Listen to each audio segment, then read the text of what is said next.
And we are back for the big 6-0 of Stream of Thought. And we start off the first half hour of this podcast. I don't think it's the first half hour. No, it's probably a good 20 minutes, though. We talk about some dumb shit that's actually pretty funny. Shit. But we spend very little time on it. We do. We sort of hop around. We talk about... An appropriate amount of time was spent on this dumb stuff. You're being way too generous with appropriate. Okay. But anyway, we talk about headphones, we talk about Victor's clothes, we talk about just other random stuff that comes along. But then things start to get interesting around, the 25-minute mark?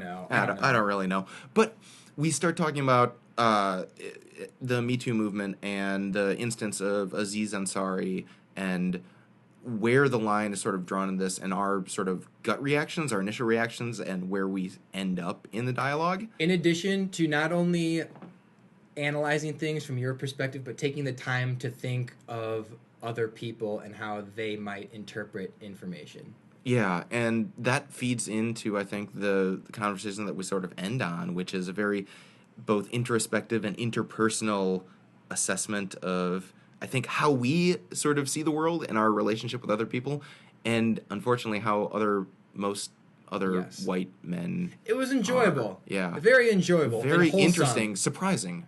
Easy to digest. Yeah. Yes, and quite edible for the mind.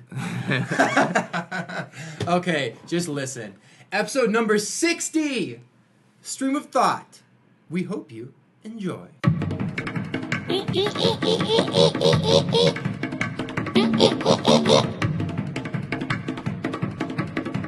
We can continue this conversation because I actually have something else that's sort of peculiar about continue.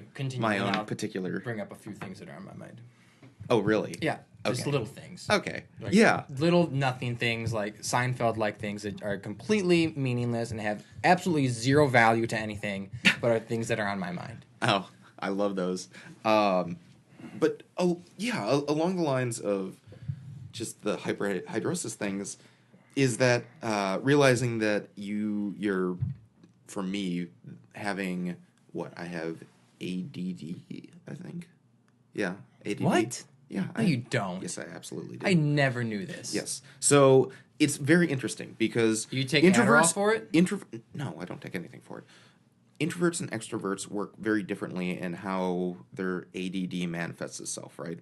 So for someone like Ray, who says that he has ADD in his own way, and I believe it because he's the kind of guy who, in order to sort of be fluent in his thoughts, he has to be doing multiple things. Like, he always has to be sort of in motion. Mm-hmm. Like, that's where he functions the best, is when he has many things sort of going on.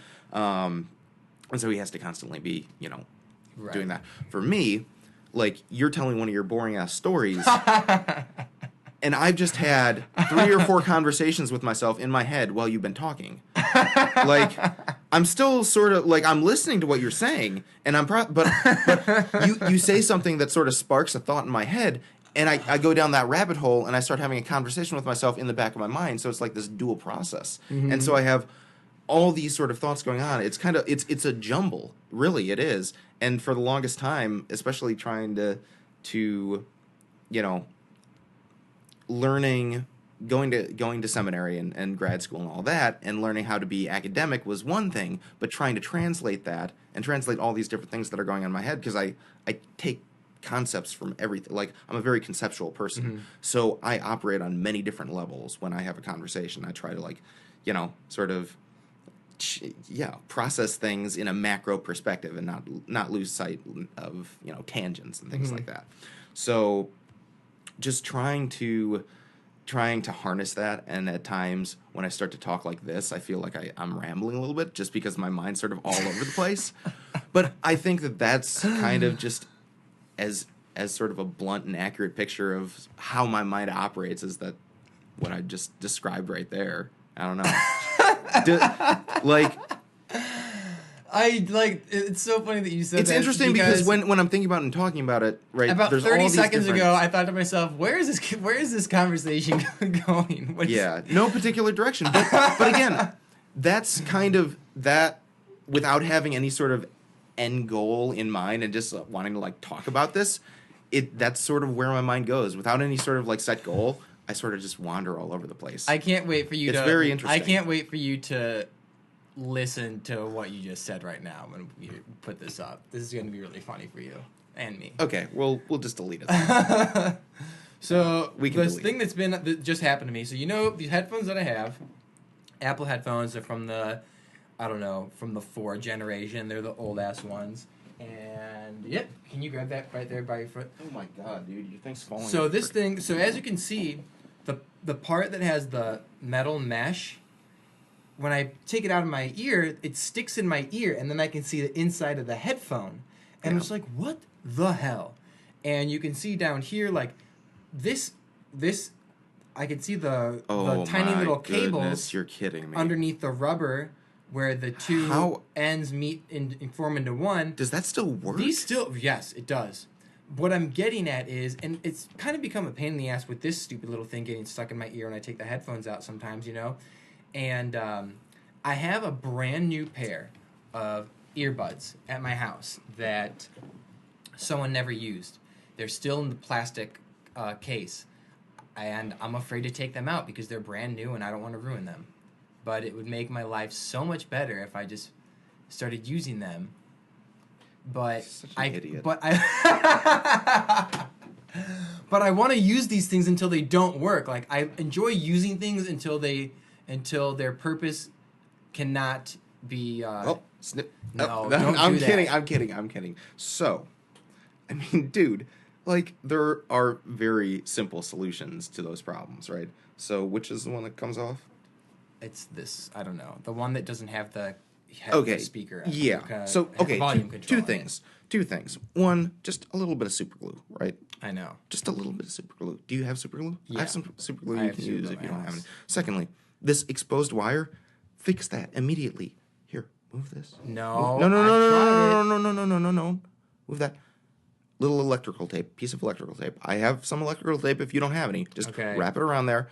It'll protect it. Okay. It'll make sure that nothing, because as the wire is exposed right now, and so literally, even if it rubs up against something, and it's gonna rub because it's exposed now, and it's gonna fray. The wire is eventually gonna fray, and you're going to lose that connection. If you want to preserve it, because you can make that thing last another couple of years if you take care of it. So cover. It'd be really cover cool up the if I exposed took wire. if I took the rubber off and I just had exposed wire. That would look cool because these wires are different colors in here.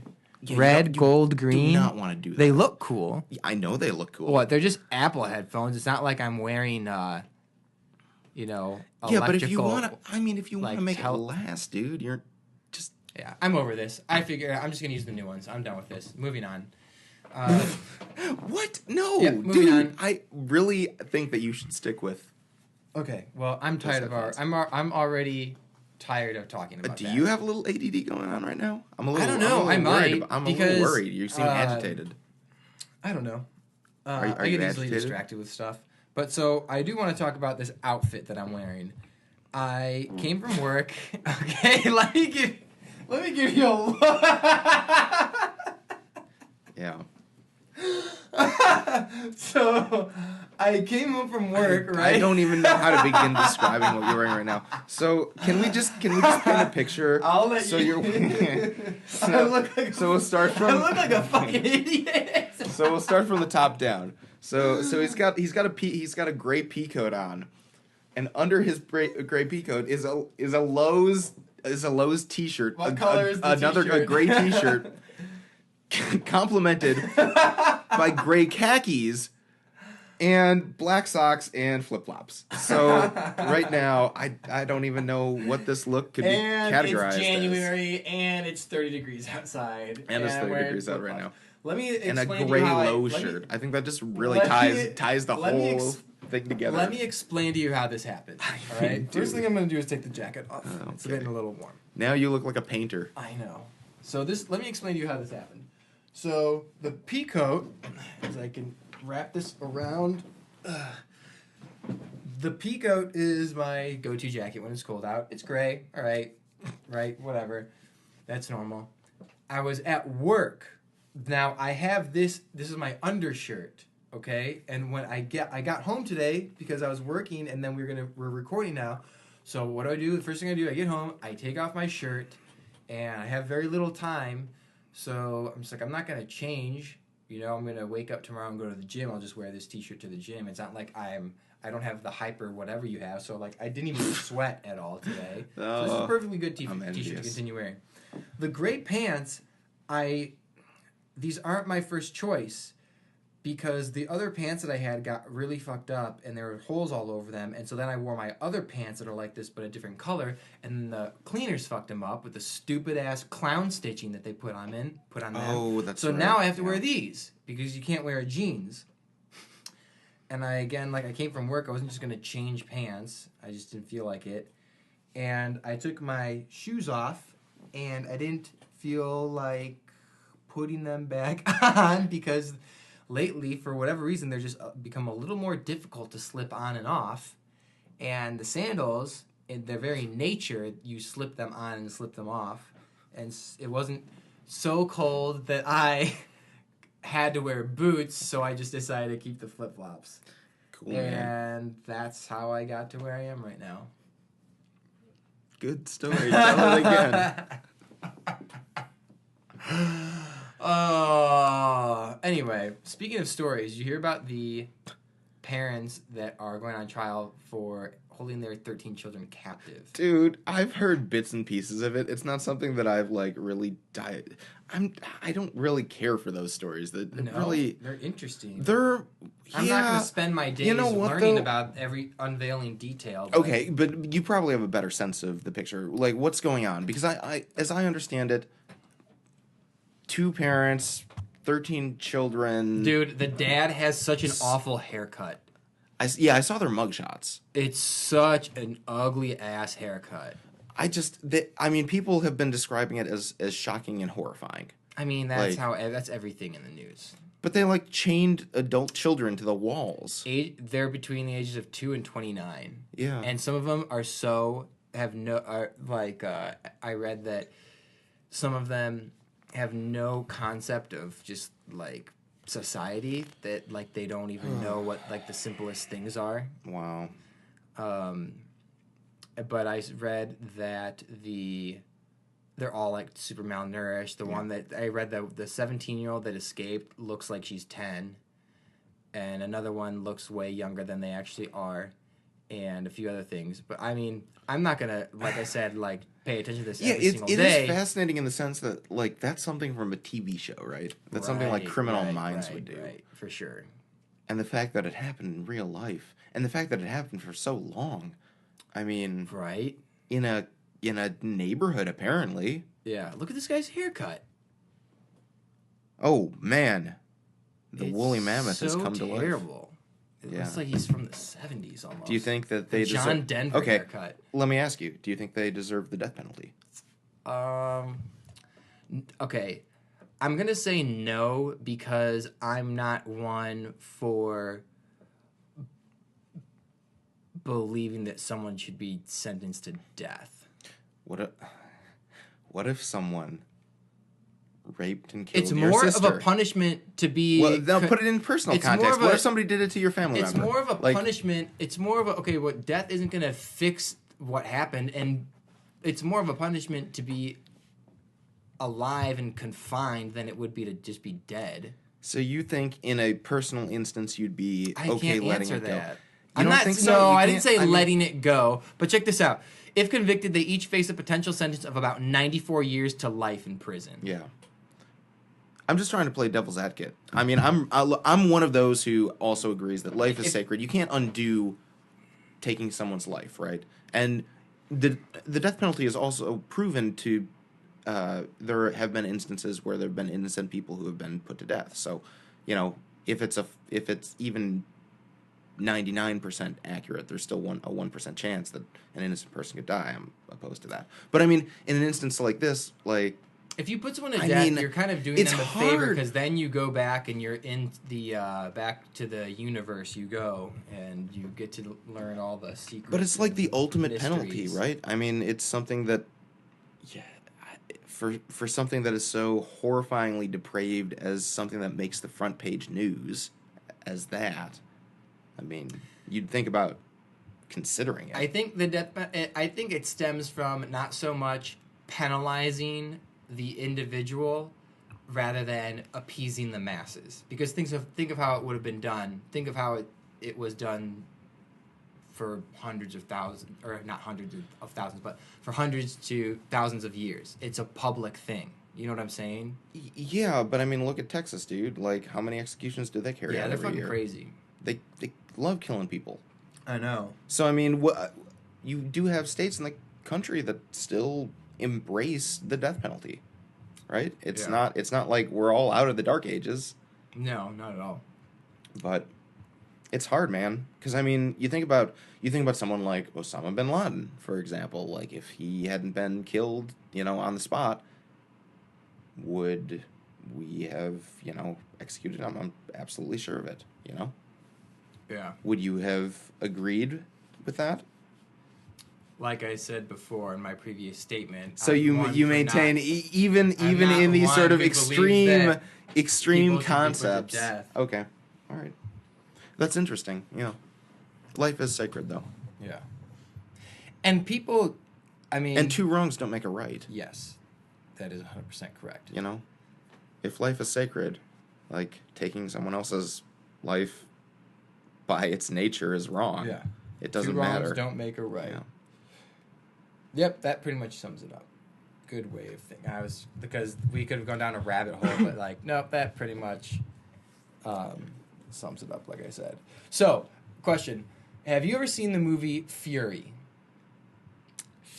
Brad Pitt, Shia LaBeouf, John Berthnall, the actor who played Shane in Walking Dead. Oh, it does not sound. It's this World War II movie, and I watched it again last night for the first time in a long time. Fucking awesome movie. Do you like period pieces? I do, and here's where I'm going with it, because it's World War II.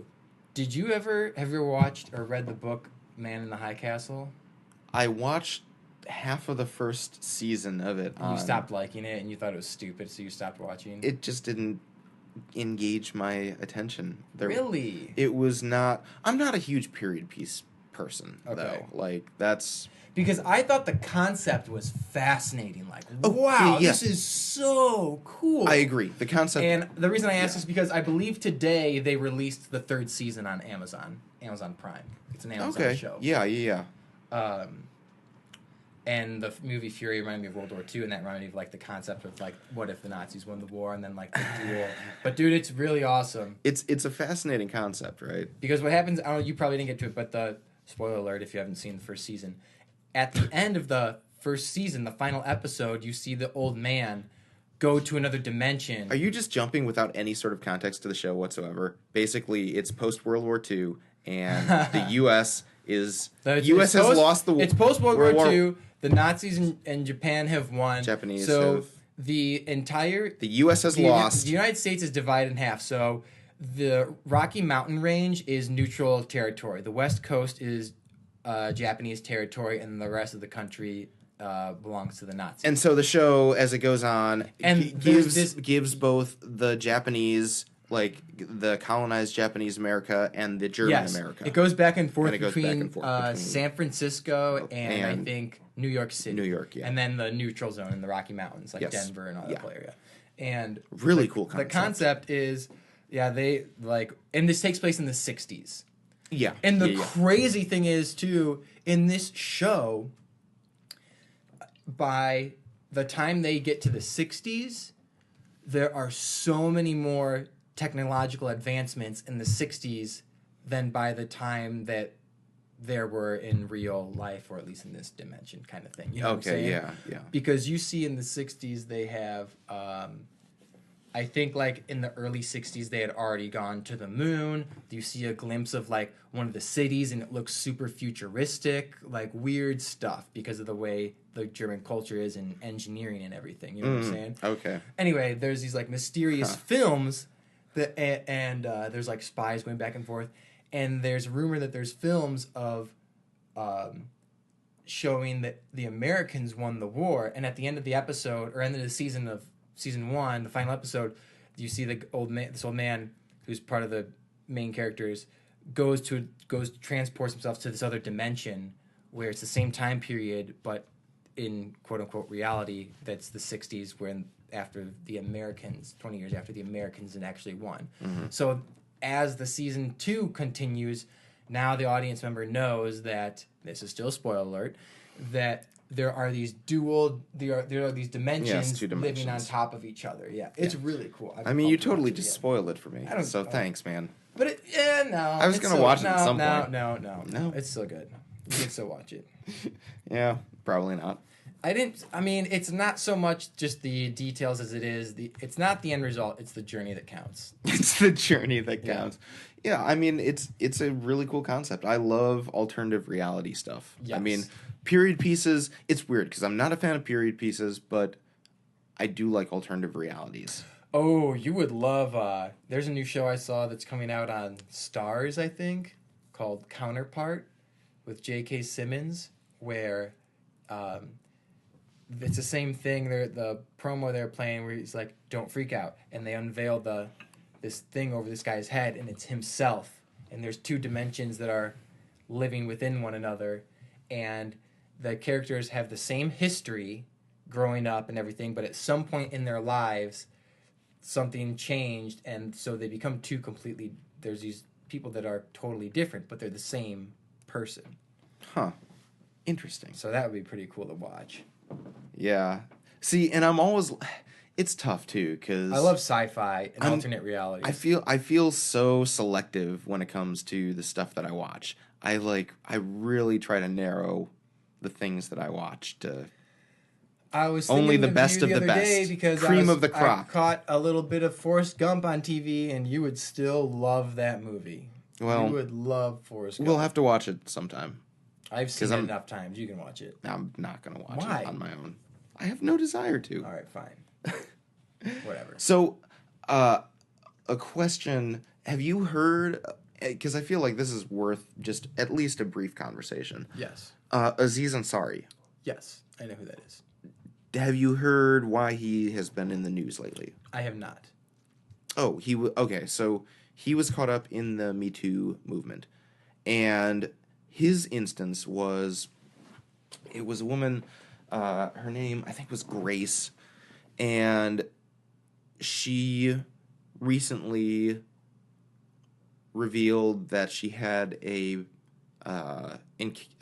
very negative, what she considered to be the worst night of her life. With Aziz Ansari. And, I'm trying to be as accurate as I can when describing both perspectives, but it basically comes down to, she was saying that after the night was done, they went to the room, they were doing stuff together, she was not into it and was giving him nonverbal cues, and she said that when she said no, he said okay, and ended it there, and didn't pursue it anymore. But she had said she had been so traumatized by the fact that he had not picked up on her nonverbal cues, that she was not enjoying the encounter, that it really scarred her going forward as such a horrible experience that she felt like she had to do the #MeToo as well. So... what are your thoughts? I knew that was coming. What are my thoughts? What are my thoughts that I wish to make public? No. Here's my first. Let me be completely honest. Yes. Here's my first thought. Your man thought. What's coming out of your man head right now? Why didn't she just say no or stop? Why didn't she give a verbal cue sooner? I'm not saying that I'm not saying that she is at fault. I'm not saying that he was correct. Can I give the response to that? That has been argued, because that has been the number one question that is asked, and the response by a lot of a certain segment of feminists has been, it is difficult when there is somebody who is a male who is in a higher position of power in a sexual relationship when things have already started to evolve, and she's like, well, I don't want this to go any further.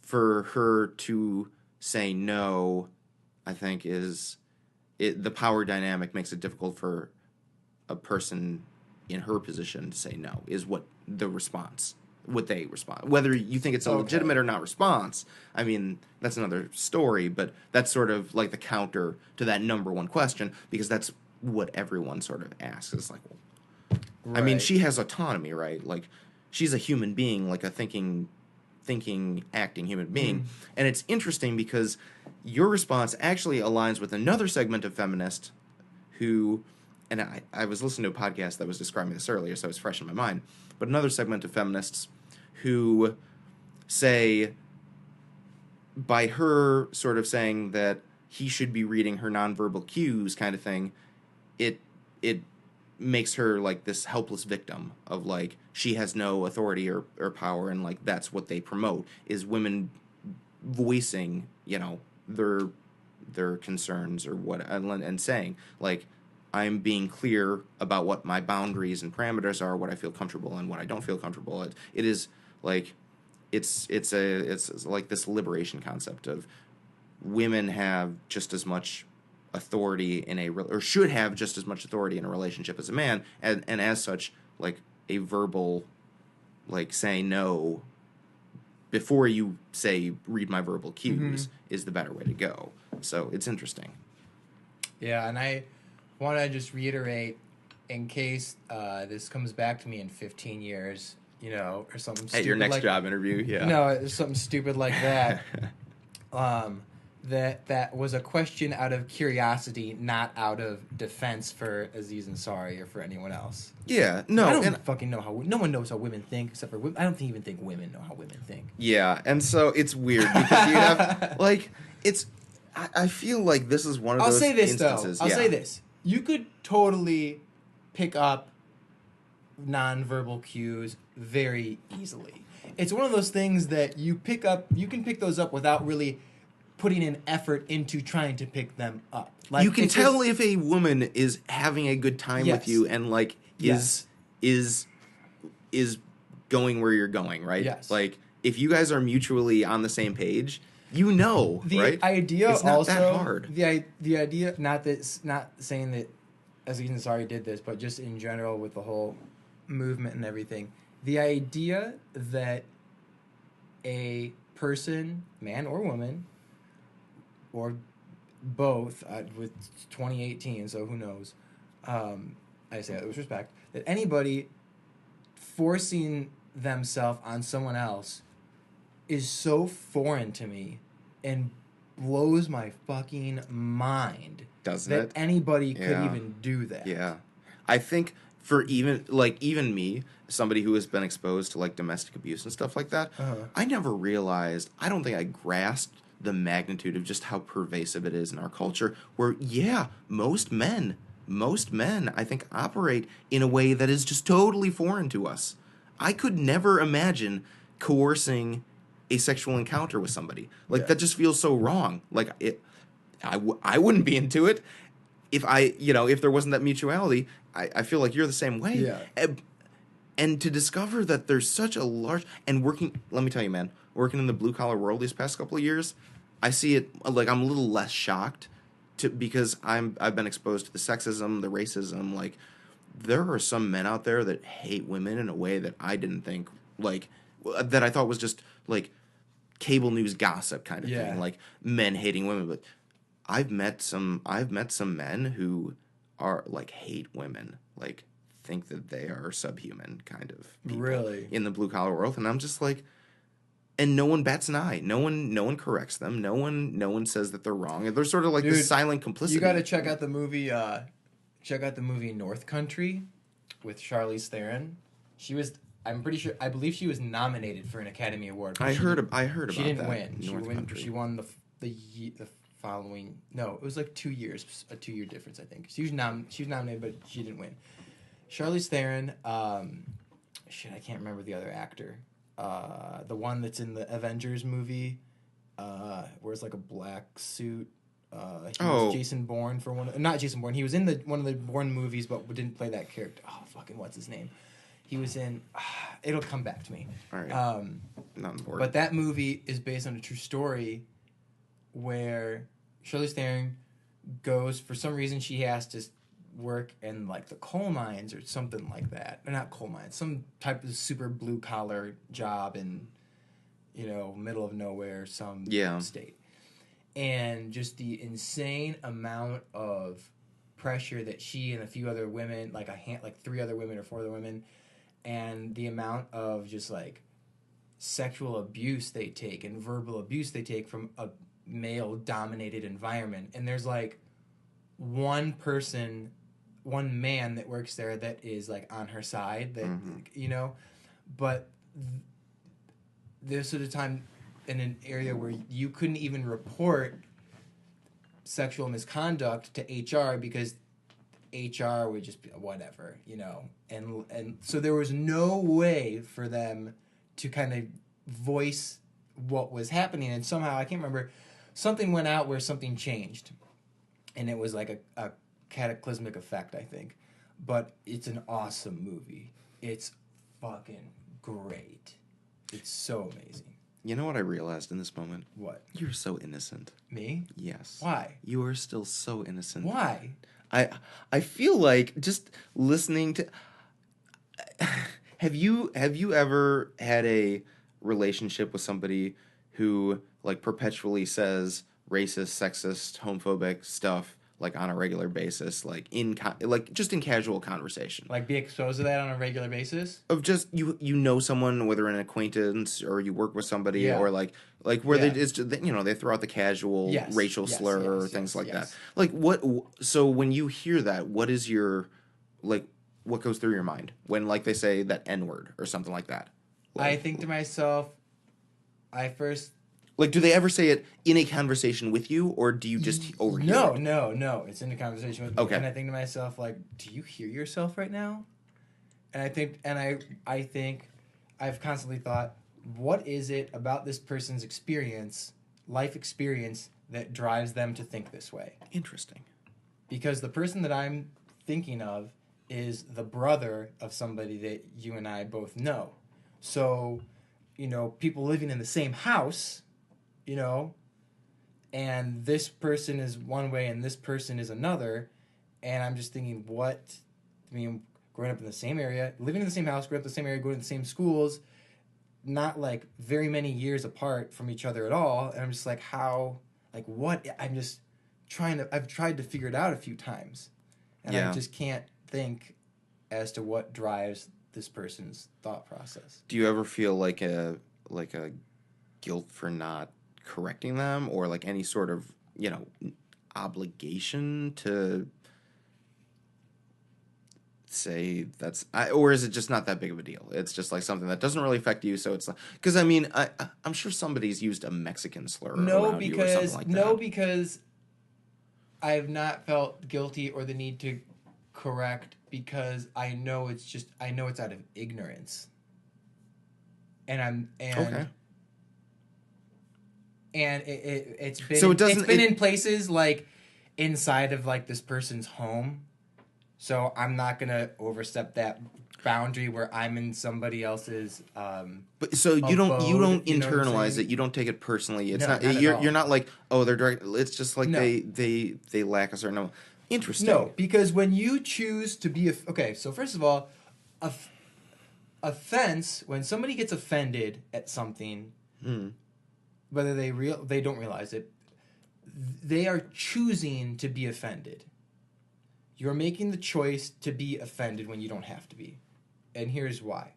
Because when people say something, if I say to you, Rix, you're stupid, you're an idiot, and you're not smart, those are very small, minute things compared to what other people endure that aren't, straight white males, for example. Someone says something like, you're stupid. You have two choices. You can say, you can be offended and be like, well, why would you say that to me? How can you say that? I'm not stupid. You're stupid, or whatever. You can be offended at it, but by being offended, you are taking what I am saying and choosing to believe that to be true. But if I say you're stupid, you're dumb, and you don't know anything, and you say to yourself, well, that's not true, and leave it at that, then you're almost taking the position, okay, just what else do you have? Because that's not true, so what else do you need to get off your chest or say? Do you know what I'm saying? Yes. Okay. So I think there's two things that I want to try and pick apart. What you said makes absolute sense, and I feel like that is a totally legitimate and standard way of going about the issue, right? Think about in regards to not taking offense to people's comments towards you.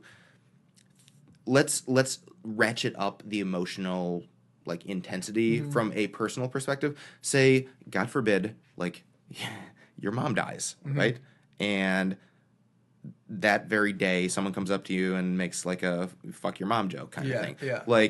Imagine, just try to envision the emotional just anger and rage that is involuntary. It's not like you, right? It's not who you are, but in that moment and in that circumstance, it's been elevated to this you don't know how you'd react, but it probably wouldn't be in a very nice or diplomatic way or reason in a way that you can do when you talk about race. And so I take that level of emotional intensity, and then let's move to the next step, which is people in your or my instance, where we've grown up in loving households where it's you can do anything, you are a good person, you have things to offer the world, right?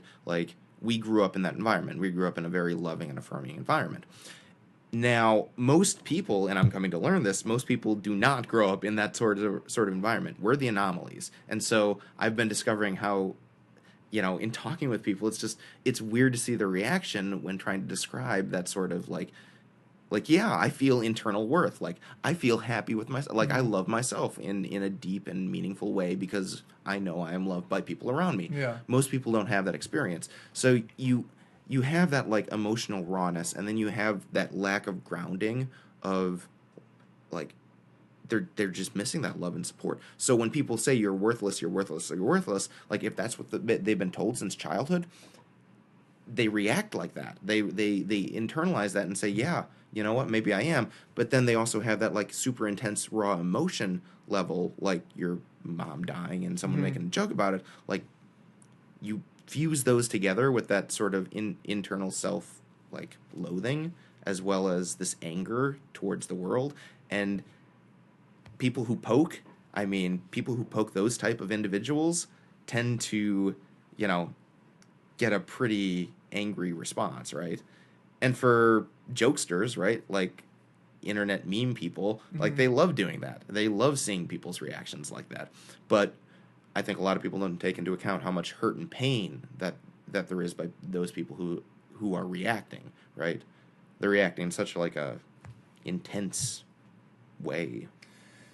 But could you argue that, let's say, for example, if someone is like that and something happens, someone says something or does something that maybe makes him scream at them or just punch someone in the face, that maybe what was said to them or what was done to them was the spark, but that deep down they're necessarily reacting to what was said to them, but their own internal confusion or instability.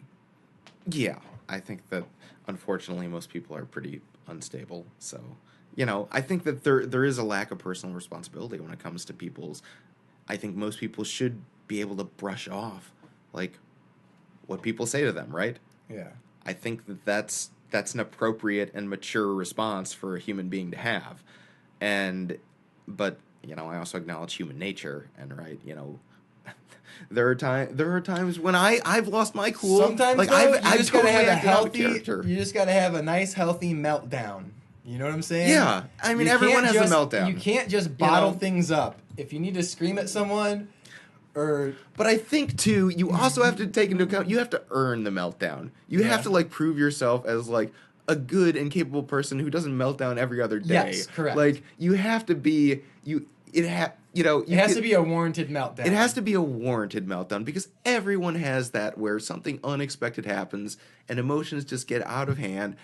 Even the calmest, I've seen even the calmest, most serene people in the world frickin' lose it at seminary, I've lost man. my cool a few times. And you think, I'll be honest. and I could not envision what you losing your cool would look like. But I mean, you know, that is okay in instances like that. Like the fact that I've never seen you melt down before is like awesome, right? I mean, it shows that that's not something that's well. It's funny because when you have a meltdown and it's done and all of that anguish is released, you're like, whoa.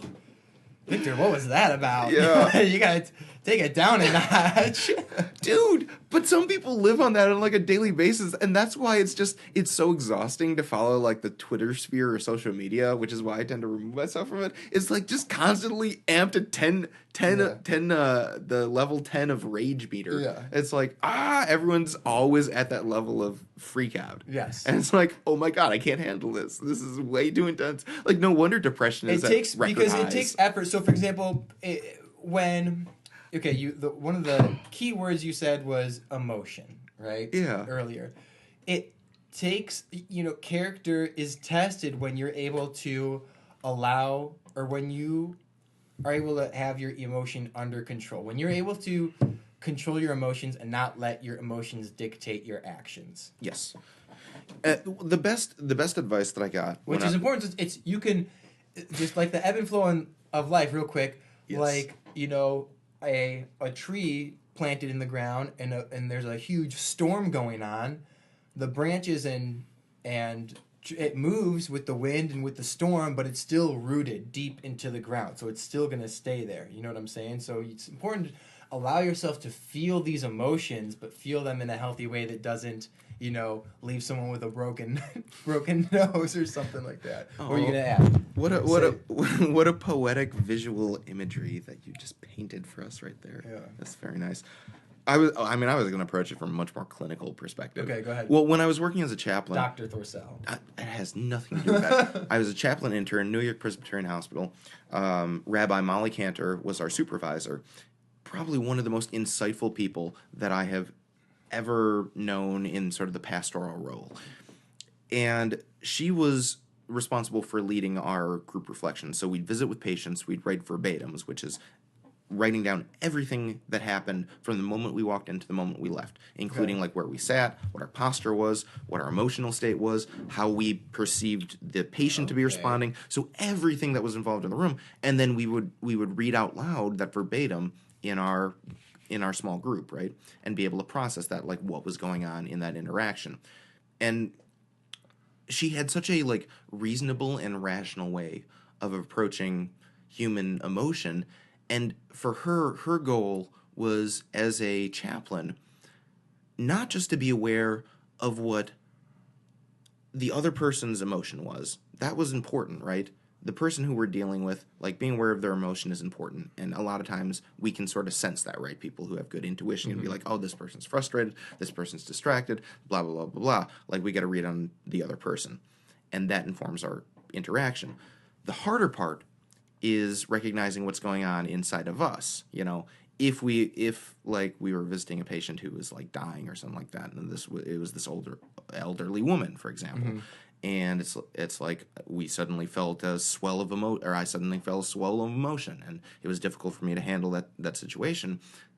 It wasn't just the encounter itself. It's like, oh, well, watching my grandmother die, when I was growing up, likely had some sort of impact in the way that my, interaction with her was affecting my ability to be a chaplain as well. So, like, just full awareness, I think, is sort of the clinical pursuit of, like, interpersonal relationships, is being both aware of the environment and the other person, but also yourself, right? And just being sort of fully aware of what's going on. Because I think that makes for the most engaging and interesting interactions with people. For sure. I don't have anything else. Do you? We can wrap it. I thought it was very insightful. I like how I'm very surprised at where the conversation takes us. It really is I was fascinating. like, just kind of navigating the waters of consciousness, stream of thought, which is why it's called that. And then all of a sudden we're like talking about emotion and actions and all this other stuff. It's like, oh, I dig this. I'm about this. I like that. I like these deeper conversations. I feel like the first But half hour you gotta was, riff through some bullshit before. You know what? And we can give a little disclaimer at the beginning. What's with these headphones? I know. So I'm bored of this. Let's talk about what I'm look like. Look at my dress. I'm wearing gray. And let me tell you the story about why I'm wearing each article of clothing. Well, I'm wearing my jacket because it's my jacket, and I'm wearing my shirt because it's my shirt, and I'm wearing my pants because I came from work, and I'm wearing the flip flops because you put them on, and they're just flip flops that you put on. And I was thinking when I was saying all that, I was thinking to myself, oh, this is what Rix is talking about. See, it's that self-awareness, right? It's being omnipresent aware throughout the whole conversation. Yeah. Oh, I'm glad that we verbalized that. Yeah. That I'm glad we're on the same really page there. Cool. Oh. Alrighty. Cool. Well, all right. until next time. Until next time.